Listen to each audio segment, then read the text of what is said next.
Today I'm going to be taking a handful of the newest and coolest LEGO Star Wars sets from the latest release, upgrading, tweaking and changing them to make them perfect. LEGO's May release brought with it all of these awesome sets, but some of you may not have even realised there was the newest set that came out in June, which I'm going to be saving to last and transforming into a giant Jedi temple. But first, let's head to the Forest Moon of Endor. This diorama released to mixed emotions from the fanbase, but with help of a second set we're going to make it perfect. The build was relatively enjoyable, especially the trees, which were excellently crafted, using snot bricks down the centre tied together with various brown pieces forming the trunk. The speeders are perfect, so I won't be upgrading these as they're already better than the counterparts LEGO have released in the past. We will instead be focusing on the slightly less pleasing base area. I built the second set and will now work on combining the two into one larger plate. Removing the trees, speeders and then ground foliage, we had a fresh base ready to work on. Or well, I guess we have two fresh bases, so I took apart the middle section where the border wraps around this inside, adding in a load more nougat plates, black bricks, tiles and plates all around the outside to form the border. Okay, so I've roughly worked out where I want all the speeders and the actual action scenes and the trees to go. I just wanted to get a general idea for where everything's going to be. So we're going to have Luke and Leia pursuing here, and then we have the two scout troopers flying out ahead. You kind of have them swerving in and out of the trees here. So I want to have like a broken log in the center here. I think that makes for a nice diorama sort of scene of these speeders going in and out of the trees here. Now we can really get started with the build. I removed the trees again, adding in loads more dark green pieces around the bottom and ensuring I had 4 spaces marked out for where the trees were going to go. Now it's foliage time. I reached into my giant bin of plant pieces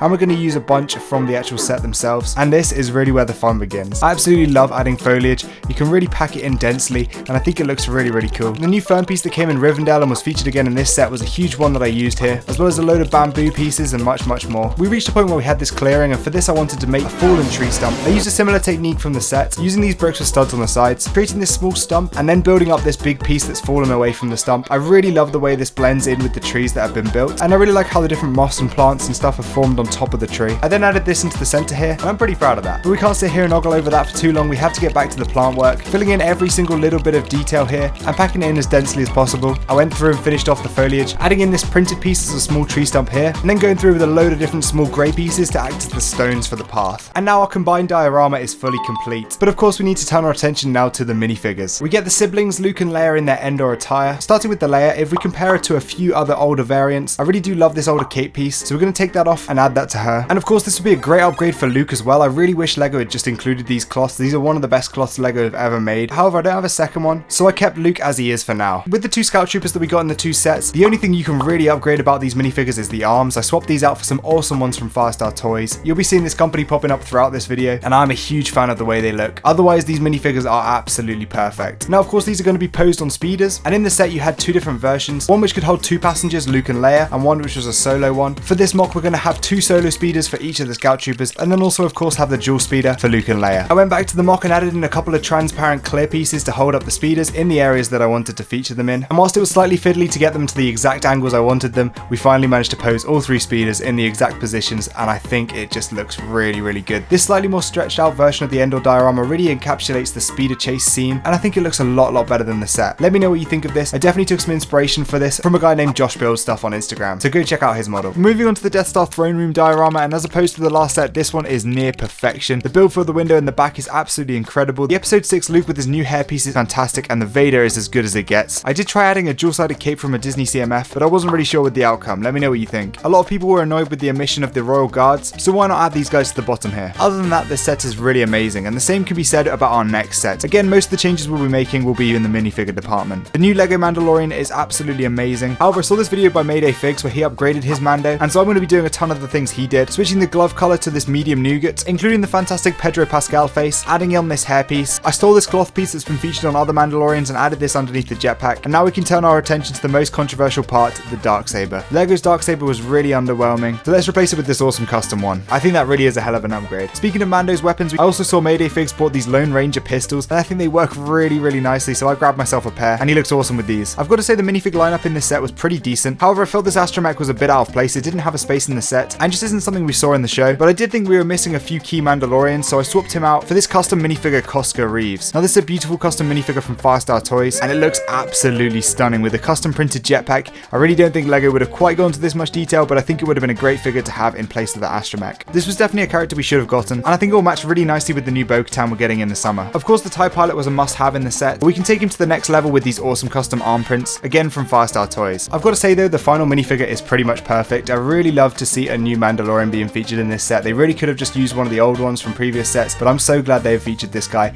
something I wish I'd been able to do to the Mando Starfighter is be able to make it rotate in the center. This is way above my pay grade, and I definitely couldn't have designed this, so go check out this video here if you want to see how to do that. But otherwise, the two builds for this set are brilliant. Let me know what you think of the minifigure lineup. I think this would have been so much better. Of course, if you bought all of these sets on day one, you will have got yourself some free promos from the LEGO store, including a Death Star and this random coin. The coin is just such a letdown for me. I would have loved to have a minifigure, but to really save this coin promo, I saw my friend SkyGuy360 built this awesome stand for the promo, and I think this looks really good, so I'll leave a link to the free instructions in the description down below. But now for the Death Star, the build really gave me a new perspective of how good these techniques in this set were, and they come together to make this really seamless sphere. But to upgrade this, I'm going to transform this into its own diorama. Starting with this black base, completely covered the bottom in black tiles to represent the vast depths of space. I then built up this other plate which is going to act as the back wall and place this onto the base. For this back section, we're also going to be covering this in black tiles. However, as you can see, we left a load of empty studs. This is so that we can cover the entire back in these 1x1 studs, which can act as stars in the distance behind the battle. Now we place the Death Star in the center and built up a pair of small Star Destroyers, posing one here on the right and another up here on the left. Let me know what you think of this small diorama. Do you think it improves the set? Let me know in the comments. Now onto our final set, and I think this one is definitely going under the radar. This small 4+ Jedi Temple set. Of course, whilst being not aimed at me, I really bought these for the minifigures, and whilst the build is very slow, having to turn a page pretty much on every piece that you add, this is a great way for young builders to get their first steps into LEGO building. Now this set depicts a scene from the new Disney Plus show named Young Jedi Adventures and features a small section of a Jedi temple, as well as a training droid and some awesome Jedi minifigures. I'm disappointed this blue fluffy guy wasn't included. However, the other three figures are absolutely amazing. I really love the vibrant colors of the robes and cloths. This new hairpiece is fantastic, and I love this blue minifigure as well. But now let's take this build to the next level. I wanted to have the slopes going up and back as well as at an angle, but this just wouldn't merge together and be way too complicated. So I ditched this in favor of just having the wall go up and back. But now with the idea in my head, I got rid of the prototype and began working on the actual wall. Beginning first with these cheese slopes that will come together to form the nice slope for the wall. I added the medium nougat entranceway that we see in the set, and then built this wall on some hinges, which should fit seamlessly against the cheese slopes we have placed already. I experimented with how I was going to extend the wall up higher, and in the reference material we see the big trees and different bits of shrubbery growing up the outside of the temple,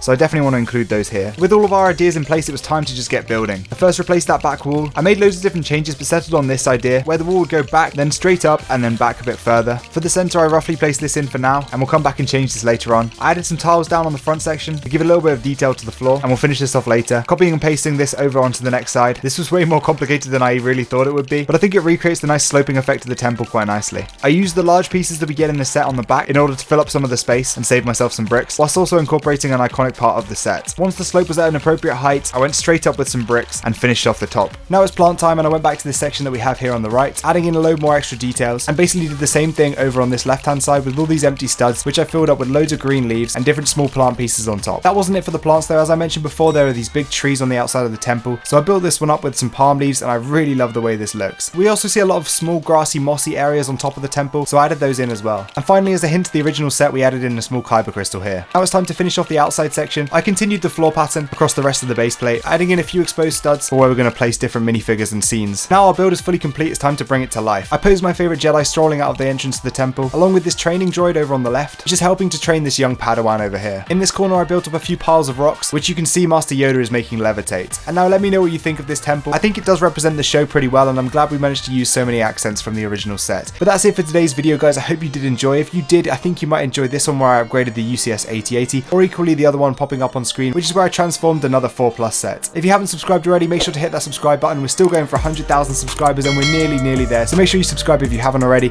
and I'll see you next time. Goodbye.